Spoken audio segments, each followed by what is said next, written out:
కుకట్పల్లి నియోజకవర్గ ఫాతేనగర్ డివిజన్ జింకలవాడ పరిధిలోని ప్రభాకర్ రెడ్డి నగర్ కాలనీలో విద్యా వెలుగులు విరిశాయి. శిథిల వ్యవస్థకు చేరిన ప్రభుత్వ ప్రాథమిక పాఠశాల భవనాన్ని కార్పొరేట్ సామాజిక బాధ్యత నిధులతో నూతనంగా నిర్మించి విద్యార్థులకు అందుబాటులోకి తీసుకొచ్చారు. నూతనంగా నిర్మించిన పాఠశాల భవనాన్ని మేడ్చల్ మల్కాజ్గిరి ఎంపీ ఈటెల రాజేందర్ ప్రారంభించారు. ఈ సందర్భంగా నేతలు మాట్లాడుతూ పేద విద్యార్థులు చదువుకునే ప్రభుత్వ పాఠశాలల్లో మౌలిక వసతులు కల్పించడమే తమ లక్ష్యమని తెలిపారు. విద్య అనేది సమాజ అభివృద్ధికి మూలాధారమని పేర్కొంటూ ప్రభుత్వ పాఠశాలల బలోపేతానికి ఇలాంటి కార్యక్రమాలు మరిన్ని చేపడతామని తెలిపారు. నూతన భవనం అందుబాటులోకి రావడంతో స్థానికులు తల్లిదండ్రులు హర్షం వ్యక్తం చేశారు. ఈ కార్యక్రమంలో బీజేపీ నాయకులు, కార్యకర్తలు, స్థానికులు పాల్గొన్నారు. ప్రాంతంలో జింకలవాడలో ఉంటే ప్రైమరీ స్కూల్ చాలా అస్తవ్యస్తంగా ఉండే, టాయిలెట్స్ లేక, దాని సీటింగ్ కెపాసిటీ లేక, దానికి కనీసం సున్నవేసే నాదులు లేక పేద పిల్లలు చదువుకున్నటువంటి ఈ స్కూల్ ఇలా సిఎస్ఆర్ ఫండ్ కింద సేల్స్ ఫోర్స్ వాళ్ళ ఆధ్వర్యంలో ఒక 11 లక్షల రూపాయలతో దీన్ని డెవలప్ చేయడం జరిగింది. ఇంకొక 13 లక్షల రూపాయలతో ఇంకొకటి కూడా డెవలప్ చేయడానికి ప్రయత్నం చేస్తూ ఉన్నారు. ఈ జింకల పార్క్ దగ్గర, ఈ జింకల వాడ దగ్గర ఒక 2000 గజాల జాగా ప్రభుత్వపరమైన స్థలాన్ని ఇతరులు ఆక్రమించుకునే ప్రయత్నం చేస్తుండో దాన్ని నిరోధించాలని చెప్పి స్థానిక ప్రజలు కోరిండ్రు. తప్పకుండా కలెక్టర్ గారికి చెప్పించి ఈ జింకల వాడలో ఉన్నటువంటి 2000 గజాలు, ఎందుకంటే ఇప్పటికే ఇది కాంక్రీట్ జంగల్గా మారిపోయింది. ఓ పార్కులు ఉండవు ఇక్కడ, కనీసం కార్లు వచ్చేటువంటి గల్లీలు కూడా కాదు ఇవి. కాలినడకలు రావాల్సిందే, లేకపోతే స్కూటర్ల మీద రావాల్సిందే తప్ప కార్లు వచ్చేటువంటి ఏరియా కాదు. మనిషి చనిపోతే ఒక పక్కకు మోసుకుపోయేటువంటి ఈ బస్తీలో ఇంత 2000 గజాలు కూడా గద్దల్లాగా భూ కబ్జా కోరులు అధికారులతో కుమ్మక్కై తనకపై ప్రయత్నం చేస్తున్నారని ఈ స్థానిక నాయకుల ఫిర్యాదు మేరకు ఈ విషయాన్ని కలెక్టర్ చెప్పించి ఈ స్థలాన్ని కాపాడే 78వ మహాత్మా గాంధీ వర్ధంతి సందర్భంగా అంబర్పేటలో నిర్వహించిన కార్యక్రమంలో మాజీ రాజ్యసభ సభ్యులు హనుమంతరావు పాల్గొన్నారు. ఈ సందర్భంగా ఆయన మహాత్మా గాంధీ జీవితాన్ని, స్వాతంత్ర పోరాటంలో ఆయన పోషించిన పాత్రను గుర్తు చేశారు. అలాగే కులాలు, మతాలు, వర్గాల మధ్య ఉన్న గోడలను కూల్చి అన్ని జాతులను ఏకతాటిపైకి తీసుకొచ్చిన మహాత్మా గాంధీ, ఆయన ఆలోచనలు నేటికి దేశానికి మార్గదర్శకమని అన్నారు. యుద్ధం లేకుండా శాంతి మరియు సత్య మార్గంలో స్వతంత్రం సాధించిన గాంధీ సిద్ధాంతాలను యువత అనుసరించాలని హనుమంతరావు పిలుపునిచ్చారు. ప్రతి సంవత్సరం ఆయన జన్మదినం, ఆయన వర్ధంతి జరగడం జరుగుతుంది అంబర్పేటలో.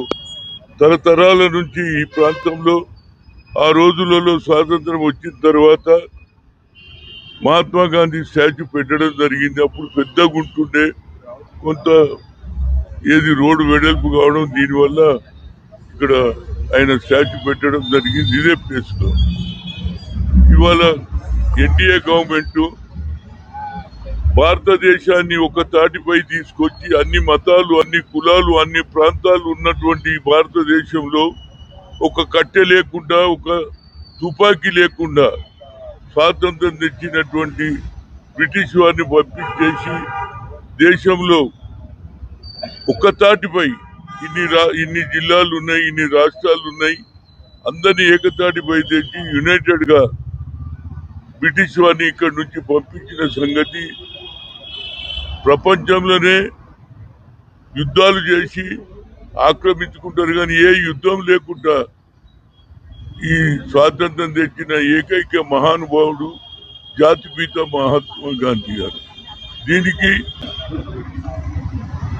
సుభాష్ చంద్రబోస్ ఏమన్నాడు, ఆ రోజులలో యుద్ధం చేద్దాం, సిపాయిలను తయారు చేద్దాం, బ్రిటిష్ వారితో కొట్లాడదామన్నారు. కానీ వికారాబాద్ మున్సిపల్ ఎన్నికల్లో బీజేపీ గెలుపును ఎవరూ ఆపలేరని ఎంపీ కొండా విశ్వేశ్వరరెడ్డి స్పష్టం చేశారు. స్పీకర్ ప్రసాద్ కుమార్ ఉన్నప్పటికీ బీజేపీ ఘన విజయం సాధించడం ఖాయమని ఆయన ధీమా వ్యక్తం చేశారు. రానున్న మున్సిపల్ ఎన్నికల్లో వికారాబాద్తో పాటు జిల్లా వ్యాప్తంగా బీజేపీ పార్టీ స్పష్టమైన ఆధిక్యతతో గెలుస్తుందని పేర్కొన్నారు. తెలంగాణలో తదుపరి ప్రభుత్వం బీజేపీదేనని ఆయన దృఢంగా ప్రకటించారు. వికారాబాద్ జిల్లాలోని అన్ని మున్సిపాలిటీల్లో బీజేపీ జెండా ఎగరవేయడం ఖాయమని అన్నారు. వికారాబాద్లో ప్రసాద్ కుమార్ ఉన్న మరెవరున్నా బీజేపీ గెలుపును అడ్డుకోవడం ఎవరి వల్ల కాదని కొండా విశ్వేశ్వరరెడ్డి స్పష్టం చేశారు. ఈ సందర్భంగా బీజేపీ కార్యకర్తలకు కీలక సూచనలు చేసిన ఆయన పార్టీ శ్రేణులు సమన్వయంతో పనిచేయాలని పిలుపునిచ్చారు. కేంద్ర ప్రభుత్వ సంక్షేమ పథకాలను ప్రజల్లోకి తీసుకెళ్లాలని, ఇంటింటా ప్రచారం నిర్వహించాలని సూచించారు. నమ్మకం మోడీ గారి మీద పెరిగింది, బీజేపీ పార్టీ మీద పెరిగింది. అప్పుడు అన్నారు ఎంపీ ఎక్కడ గెలుస్తారని, ఎంపీ గెలిచి చూపెట్టినాం. ఉన్నదా బీజేపీ అన్నారు, ఉన్నదే కాదు ఎంపీ గెలిచి చూపెట్టినాం. మొన్న సర్పంచ్ ఎలక్షన్స్ లా దాదాపు 24 మంది సర్పంచ్ ఉన్నారు. అంతకు ముందు ఎంతుండే, ఒక సర్పంచ్ ఉండే. 1 నుంచి 24 పెరిగినాం. రాజకీయాలైనా, ఆర్థిక శాస్త్రంలో, వైద్య రంగంలో, ఇంజనీరింగ్ అయినా కూడా నువ్వు ఎంత పెద్దగా ఎన్ని కండలు ఎంత బలంగా ఉన్నది కాదు, నువ్వు ఎటు దిక్కు పోతున్నావు. ఆ 2 పార్టీలు ఇంతకుముందు తెలంగాణ దోసుకున్న పార్టీ, ఇప్పుడు తెలంగాణ నాశనం చేస్తున్న పార్టీ. ఆ 2 కూడా ఎప్పుడో పెద్దగా ఉండొచ్చు కానీ ఎటు దిక్కు పోతున్నాయి, మీ నుంచి కింద పడుతున్నాయి. ఏకైక పార్టీ కింది నుంచి మీదికి తెస్తుందంటే బీజేపీ పార్టీ. అది నాకు ఈరోజు ప్రత్యేకంగా సంతోషం. అవును, కొన్ని జాల మా నాయకులే ఒక దగ్గర 2-3 కూడా వేసిండ్రు. అది మేము 1-2 రోజులు సాల్వ్ చేస్తాము. అది బీజేపీ బలం చూపడుతుంది. ఒకప్పుడు కొన్ని పార్టీలకు క్యాండిడేట్ లేకుండే, మా పార్టీలకు కూడా వెనుకట లేకుండే. కానీ ఇప్పుడు హైదరాబాద్లో ఫోన్ ట్యాపింగ్ కేసులో సిట్ తన విచారణను స్వతంత్రంగా కొనసాగిస్తుంది. చట్టం ఎవరికి అయినా సమానంగా వర్తిస్తుంది అని ఎమ్మెల్సీ బల్మూరి వెంకట్ పేర్కొన్నారు.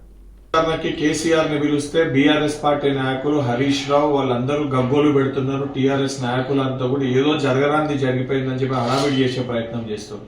సిట్ విచారణకి ముఖ్యమంత్రి రేవంత్ రెడ్డి గారికి ఏం సంబంధం? సిట్ తన పని తాను చేసుకుంటూ ఈ ఫోన్ ట్యాపింగ్ వ్యవహారంలో లబ్ధి పొందిన వాళ్ళు, ఫోన్ ట్యాపింగ్ కి సంబంధం ఉన్న వారిని అందరినీ కూడా, లేదా ఫోన్ ట్యాపింగ్ చేయబడ్డ వారిని, చేసిన వారిని, లేదా ఆ విచారణకి సంబంధించిన మొత్తం వ్యవస్థని, అందులో అత్యధికంగా లబ్ధి పొందిన వాళ్ళని కూడా ఈ విచారణకి పిలవడం జరుగుతుంది. దాంట్లో భాగంగానే ఈ యొక్క విచారణ అంతిమానికి చేరిందని చెప్పి కేసీఆర్ ఏదైతే అత్యధిక ఈ ఫోన్ ట్యాపింగ్ ద్వారా లబ్ధి పొందారు కాబట్టి ఆయనని విచారణకి పిలవడం జరిగింది.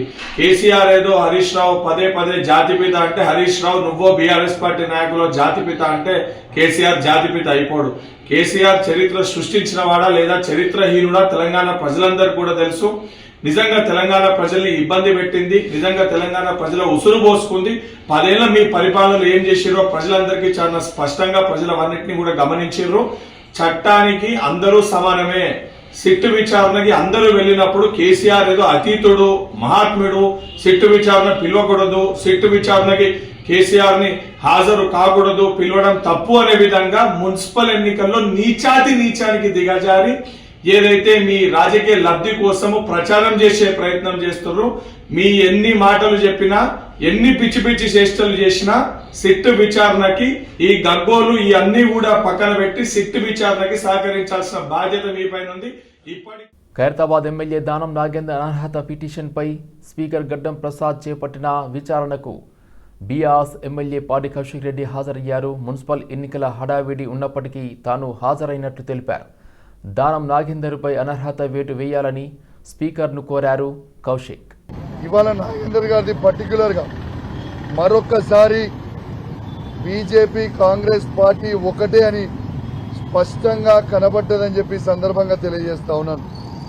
ఇవాళ మాకు మున్సిపల్ ఎన్నికలు ఉన్నా, నా నియోజకవర్గంలో 2 మున్సిపాలిటీ ఎన్నికలు ఉన్నా, ఇలా లాస్ట్ డే నామినేషన్ అయినా ఇలా నా నియోజకవర్గం నుంచి పొద్దున 5 గంటలకి బయలుదేరి ఇవాళ ఇక్కడికి రావడం జరిగింది. బీజేపీ వాళ్ళు కూడా పిటిషన్ వేసి మహేశ్వర్ రెడ్డి గారు హాజరు కాకుండా మాకు మరొక డేట్ ఇవ్వండి, మరియు 18 తారీఖుకి మా డేట్ ఇవ్వండి అని వాళ్ళు పిటిషన్ వేసారు. అంటే ఎంత స్పష్టంగా కనబడతా ఉంది ఈ రాష్ట్రంలో బీజేపీ కాంగ్రెస్ మ్యాచ్ ఫిక్సింగ్ అనేది మరొకసారి క్లియర్ గా కనబడతా ఉంది. ఎందుకంటే దానం నాగేందర్ గారి disqualification clear cut. BRS party MLA ఉండుకుంటూ కాంగ్రెస్ పార్టీ ఎంపీగా పోటీ చేయడం వల్ల క్లియర్ కట్ ఎవిడెన్స్ అయిపోయింది కాబట్టి డిస్క్వాలిఫై కంపల్సరీ కావాల్సి వస్తుందని ఇలా టైం బై చేయడానికి ఇలా మళ్ళొక్కసారి బీజేపీ కాంగ్రెస్ పార్టీ ఒక్కటైందని చెప్పక తప్పదు. నేను బీఆర్ఎస్ అధినేత తెలంగాణ తొలి ముఖ్యమంత్రి కేసీఆర్కి సిట్ నోటీసులపై బీఆర్ఎస్ పార్టీ నాయకులు ఆగ్రహం వ్యక్తం చేశారు. కేసీఆర్కి ఫోన్ ట్యాపింగ్ కేసులో సిట్ నోటీసులు ఇవ్వడాన్ని తీవ్రంగా ఖండిస్తూ బీఆర్ఎస్ పార్టీ నాయకులు పవన్ ముదిరాజ్ ఆధ్వర్యంలో సామీర్పేట్ మండల కేంద్రంలోని రాజీవ్ రహదారిపై సీఎం రేవంత్ రెడ్డి దిష్టిబొమ్మను దహనం చేశారు. ఈ సందర్భంగా బీఆర్ఎస్ నాయకులు మాట్లాడుతూ బీఆర్ఎస్ పార్టీ నాయకులను ఇబ్బందులకు గురిచేస్తున్న కాంగ్రెస్ ప్రభుత్వానికి ప్రజలు తగిన బుద్ధి చెబుతారని ఆగ్రహం వ్యక్తం చేశారు. ప్రజలకు ఇస్తానన్న 6 గ్యారంటీలను మరిచి కాంగ్రెస్ ప్రభుత్వం కేసీఆర్ కుటుంబ సభ్యులను ఇబ్బందులు పెట్టే పని మాత్రమే పెట్టుకుందన్నారు. తెలంగాణ రాష్ట్రాన్ని సాధించి 10 ఏళ్లు ముఖ్యమంత్రిగా ఉన్న కేసీఆర్పై కాంగ్రెస్ పార్టీ రాజకీయ కక్ష సాధింపు చేస్తుందన్నారు. రేవంత్ రెడ్డి పెట్టే కేసులకు నోటీసులకు భయపడేదే లేదని, అక్రమ కేసులపై ప్రజాక్షేత్రంలోనే బీఆర్ఎస్ తేల్చుకుంటుందన్నారు.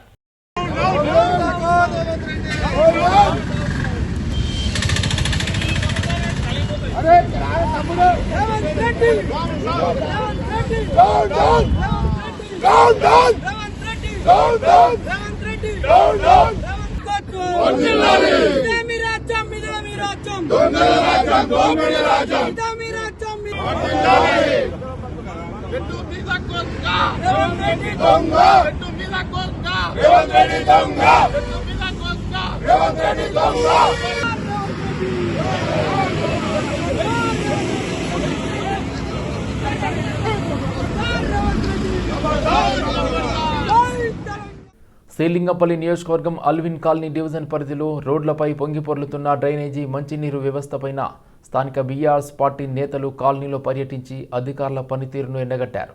నేడు బీఆర్ఎస్ పార్టీ సీనియర్ నేతలు సతీష్ రావు, అనిల్ రెడ్డి ఆధ్వర్యంలో పార్టీ శ్రేణులతో కలిసి కాలనీ వాసుల సమస్యలను అడిగి తెలుసుకున్నారు.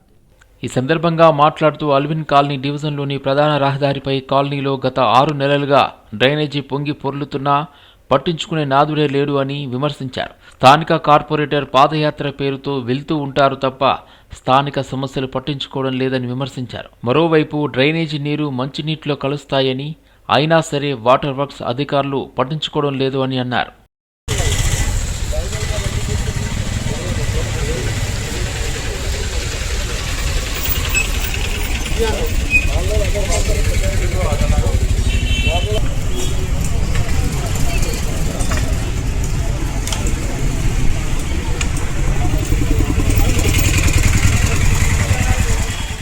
గత 6 నెలలుగా ఈ నాలా పొంగుతుంది. హై డెన్సిటీ ఉన్నది ఏరియా ఇది. హై డెన్సిటీలో బోత్ సైడ్స్ రెసిడెన్స్ ఉన్నది. మరి మీ ఎంటమాలజీ డిపార్ట్మెంట్ ఏం చేస్తుంది? HMDWS వాటర్ వర్క్స్ డిపార్ట్మెంట్ ఏం చేస్తుంది?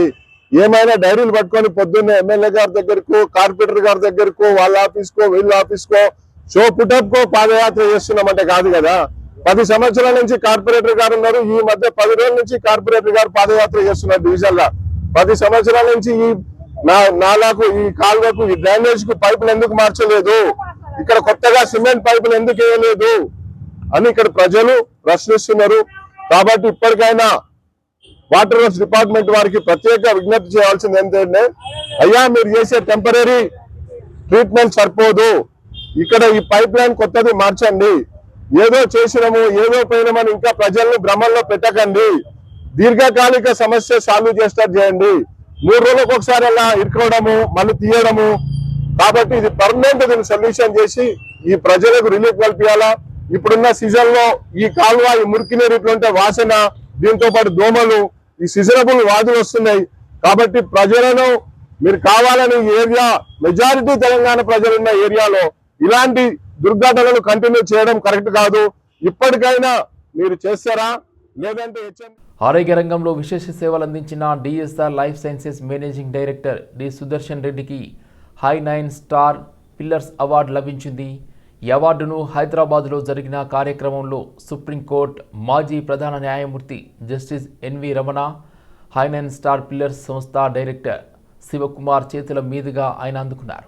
ఈ సందర్భంగా సుప్రీంకోర్టు విశ్రాంత ప్రధాన న్యాయమూర్తి జస్టిస్ ఎన్వి రమణ మాట్లాడుతూ ఆయా రంగాల్లో సేవలందిస్తున్న వ్యక్తులకు పురస్కారాలను అందజేయడం వల్ల ఇతరులకు స్ఫూర్తి కలుగుతుందన్నారు.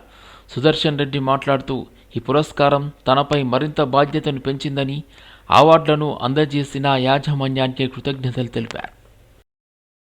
ఉప్పల్ పోలీస్ స్టేషన్ పరిధిలోని బీరప్పగడ్డ ప్రాంతంలో నకిలీ వైద్యుడిపై పోలీసులు దాడి జరిగింది. ఉప్పల్ జోన్ ఎస్ఓటి పోలీసులు అంజలి ఫార్మసీ అండ్ ఫస్ట్ ఎయిడ్ క్లినిక్పై తనిఖీలు నిర్వహించారు. ఈ దాడుల్లో నకిలీ డాక్టర్గా పనిచేస్తున్న బానోతు శ్రీను, అలాగే ఫార్మసీ సర్టిఫికెట్ లేకుండా మెడికల్ షాప్ నిర్వహిస్తున్న మదరపు కరుణాకర్ అనే ఇద్దరు వ్యక్తులను పోలీసులు అరెస్ట్ చేశారు. తనిఖీల సందర్భంగా బీపీ ఆపరేటర్, స్టెథోస్కోప్, క్లినిక్కు సంబంధించిన పరికరాలు, మెడికల్ షాప్ వస్తువులు, 4 గర్భనిరోధక మాత్రల కిట్లు, వివిధ రకాల మందులు, 2 మొబైల్ ఫోన్లను పోలీసులు స్వాధీనం చేసుకున్నారు. అరెస్ట్ అయిన నిందితులు మరియు స్వాధీనం చేసుకున్న పరికరాలు, వస్తువులను ఉప్పల్ పోలీస్ స్టేషన్కు అప్పగించారు. ఈ ఘటనపై కేసు నమోదు చేసుకున్న పోలీసులు దర్యాప్తు చేపట్టారు.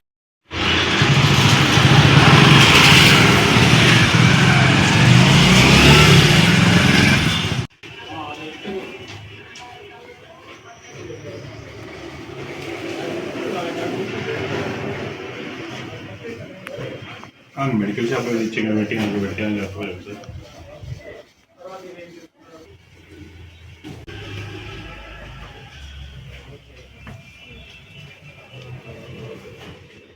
సంగారెడ్డి జిల్లాలో అక్రమ ఆక్రమణలపై హైడ్రా అధికారులు కొరడా జులిపించారు.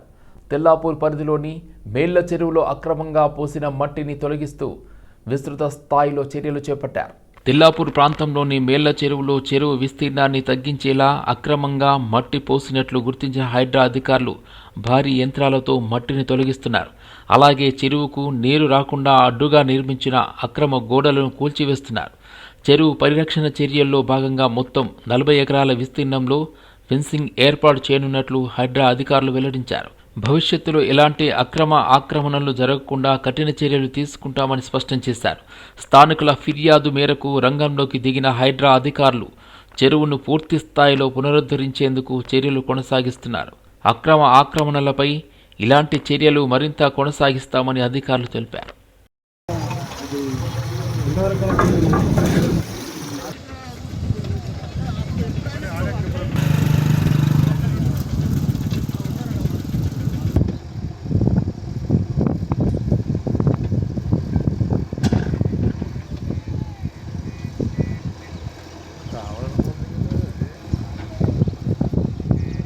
ఇట్లా కుల దగ్గర మరి అలయన్స్ కూడా ఉంటున్నది, అది కుల తెంగలేరు.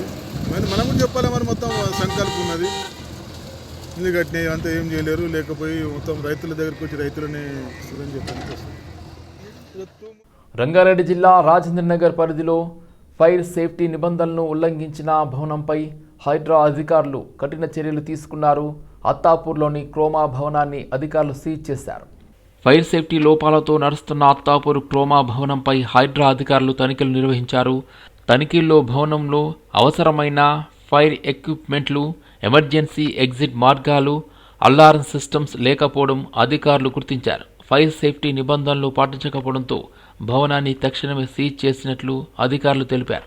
ఇటీవల చోటు చేసుకున్న అగ్ని ప్రమాదాల నేపథ్యంలో ముందస్తు జాగ్రత్త చర్యలు ఈ నిర్ణయం తీసుకుంటున్నామని వెల్లడించారు.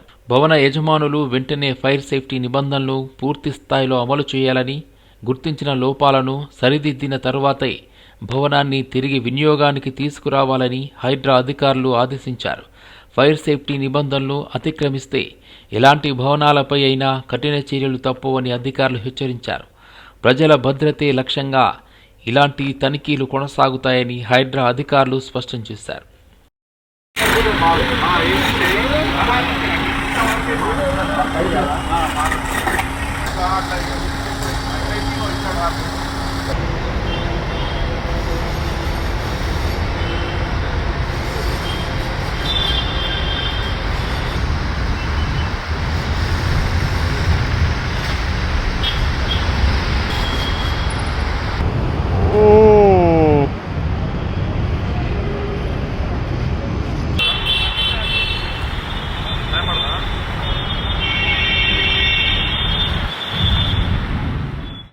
హైదరాబాద్ మేడిపల్లి పోలీస్ స్టేషన్ పరిధిలో జరిగిన వరుస ఇండ్ల దొంగతనాల కేసును పోలీసులు ఛేదించారు. ఈ కేసులో 3 నిందితులతో పాటు ఒక గోల్డ్ రిసీవర్ను సిసిఎస్ మరియు మేడిపల్లి పోలీసులు అరెస్ట్ చేశారు. మేడిపల్లి పోలీస్ స్టేషన్లో ఏర్పాటు చేసిన పత్రికా సమావేశంలో డీసీపీ సురేష్ కుమార్ కేసు వివరాలను వెల్లడించారు. ఆయన తెలిపిన వివరాల ప్రకారం నిందితులు మహాదేవ్ జా, పవన్ గుప్తా, మంగల్ సింగ్లతో పాటు గోల్డ్ రిసీవర్ శ్రీరామ్ సేవ్ వీరేంద్రగా గుర్తించారు. నిందితులలో మహాదేవ్ జా, పవన్ గుప్తా ఢిల్లీ ప్రాంతానికి చెందినవారు కాగా మంగల్ సింగ్ ఖానాపూర్ ఉత్తరప్రదేశ్కి చెందిన వ్యక్తిగా గుర్తించారు. గోల్డ్ రిసీవర్ శ్రీరామ్ సేవ్ వీరేంద్ర బీహార్కు చెందినవాడని పోలీసులు తెలిపారు. ఇండ్ల దొంగతనాల్లో చోరీ చేసిన బంగారాన్ని అమ్మగా వచ్చిన సుమారు 6 లక్షల రూపాయలను 3 నిందితులు పంచుకున్నట్లు విచారణలో వెల్లడైంది. వారి వద్ద నుండి 2 లక్షల రూపాయలను పోలీసులు రికవరీ చేసినట్లు డీసీపీ తెలిపారు. మొత్తం 4 నిందితుల్లో 2 హైదరాబాద్లో, మిగిలిన 2 ఢిల్లీలో అరెస్ట్ చేసినట్లు వెల్లడించారు. మొత్తం చోరీ అయిన బంగారం, నగదు విషయంలో ఇంకా పూర్తి స్థాయి దర్యాప్తు కొనసాగుతున్నట్లు తెలిపారు. ఈ కేసులో అరెస్ట్ అయిన నిందితులు పలు దొంగతనాల కేసుల్లో పాత నేరస్తులని డీసీపీ సురేష్ కుమార్ తెలిపారు. దొంగతనం కేసును సమర్థవంతంగా ఛేదించిన పోలీసులను డీసీపీ సురేష్ కుమార్ రివార్డులతో అభినందించారు. ఎవరైతే బాధితులు ఉన్నారో వాళ్ళు ఇచ్చిన కంప్లైంట్ మేరకు వాళ్ళు చెప్పింది ఏంటంటే ఒక 25 తులాల గోల్డ్, ఒక 6 కేజీల సిల్వరు, ఒక 2 లక్షల రూపాయల క్యాష్ పోయిందని చెప్పేసి మాకు కంప్లైంట్ ఇవ్వడం జరిగింది 9 హౌసెస్లో. దాంతో వరుసగా దొంగతనాలు జరగడంతో ఈ కేసుని ఛాలెంజ్గా తీసుకొని మా సిపి గారి ఆదేశాల మేరకు law and order and crime సంబంధించి టీమ్స్ ఏర్పాటు చేసి అన్ని రకాల ఆధారాలని పరిశీలించి, సాంకేతిక ఆధారాలు అన్నిటిని కూడా పరిశీలించి ఒక 4 అక్యూజ్డ్, అంటే ఇందులో 3 దొంగతనం చేసినారు. మనకు సీసీటీవీ ఫుటేజ్లో కూడా 3 దొంగతనం చేసినట్టుగా వచ్చింది. 4వ అతను రిసీవరు. ఈ 4గురిని కూడా మనం అదుపులో తీసుకోవడం జరిగింది. వీళ్ళ వివరాలు ఏంటంటే వీళ్ళు ఢిల్లీకి చెందిన వాళ్ళు. ఒక అతను, ఇతను మహాదేవ్ జా, తర్వాత పవన్ గుప్తా అని ఇతను కూడా ఢిల్లీకి చెందిన వ్యక్తి, ఇంకొక ఆయన మంగళ్ సింగ్, ఇతను కాన్పూర్. ఈ 3 దొంగతనం చేసిన వాళ్ళు. 4వ వ్యక్తి శ్రీరామ్ బీరేంద్ర అని చెప్పేసి ఈయన కూడా బీహార్కి చెందిన వ్యక్తి, ఇతను రిసీవ్ చేసుకున్నాడు. సో దీంట్లో